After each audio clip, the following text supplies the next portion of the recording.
Hello అండి. నమస్తే. నేను మీ లలిత. ఈరోజైతే మా ఇంట్లో చేసుకున్న దోసల పిండిని మీకు ఈ వీడియోలో చూపెడదాం అనుకుంటున్నానండి. ఇది పాతతరం వాళ్ళ దోస పిండండి. ఒక్కొక్కరు ఒక్కొక్కలాగా చేస్తారు కదండి. కొందరు అటుకులేస్తారు, కొందరు అన్నం వేస్తారు. మేమైతే ఏం చేస్తామనేది ఈ వీడియో పూర్తిగా చూస్తే మీకే అర్థమైపోతుందండి. దానికోసమైతే ఒక గిన్నె తీసుకొని నేను ఒక చిన్న గ్లాస్తో మినపప్పు తీసుకున్నానండి. ఏ గ్లాస్తో మినపప్పు తీసుకున్నానో అదే గ్లాస్తో 2.5 రేషన్ బియ్యాన్ని తీసుకుంటున్నానండి. 2 అయితే బియ్యంలో పోసుకొని ఒక అర గ్లాస్ వరకు పక్కన ఉంచుకుంటున్నానండి. ఇదే ట్రిక్ అండి ఈ దోశలకి.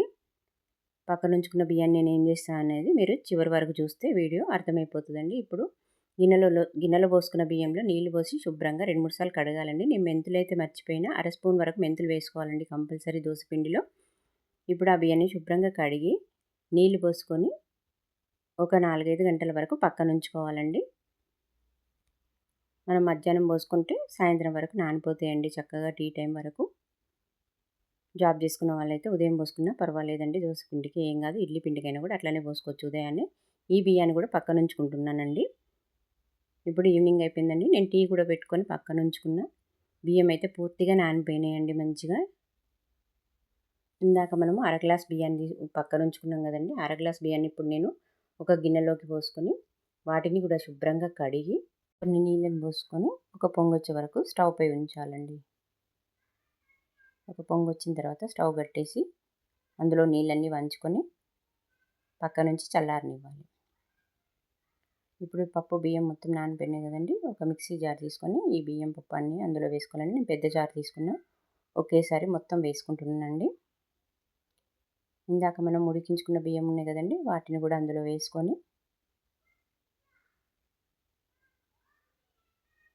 అర స్పూన్ వరకు సాల్ట్, అర స్పూన్ వరకు షుగరు, పావు స్పూన్ వరకు సోడా అన్నీ వేసి చక్కగా కొన్ని నీళ్లు పోస్తూ మెత్తగా మిక్సీ పట్టుకోవాలండి. ఎందుకంటే ఉడికించిన బియ్యం వేయడం వల్ల పలుగ్గా ఉంటుంది.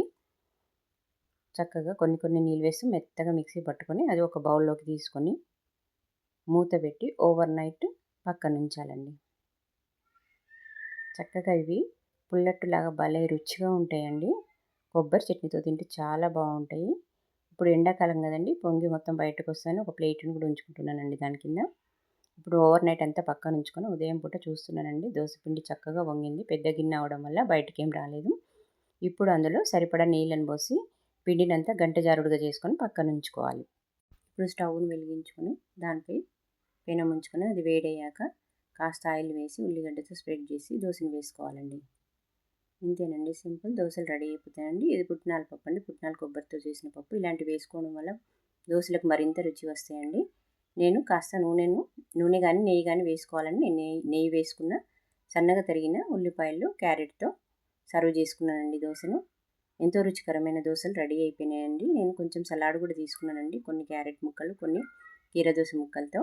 పల్లి చట్నీతో మనము దోశ కానీ సర్వ్ చేసామంటే 1కి 2 ఈజీగా తినేస్తారండి పిల్లలు.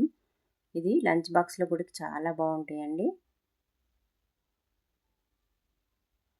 మా చట్నీలో అయితే మేము కొంచెం షుగర్ వేసుకుంటాం. చట్పట్గా భలే ఉంటుందండి మా చట్నీతో అయితే దోశ. మీరు కూడా ఈ దోశ పిండిని చేసి ఎలా వచ్చిందో నాకు కామెంట్ బాక్స్లో కామెంట్ చేయండి. ఈ వీడియో కనుక మీకు నచ్చితే లైక్ ఇవ్వండి, షేర్ చేయండి, కామెంట్ బాక్స్లో కామెంట్ ఇవ్వండి. Thank you. నమస్తే అండి.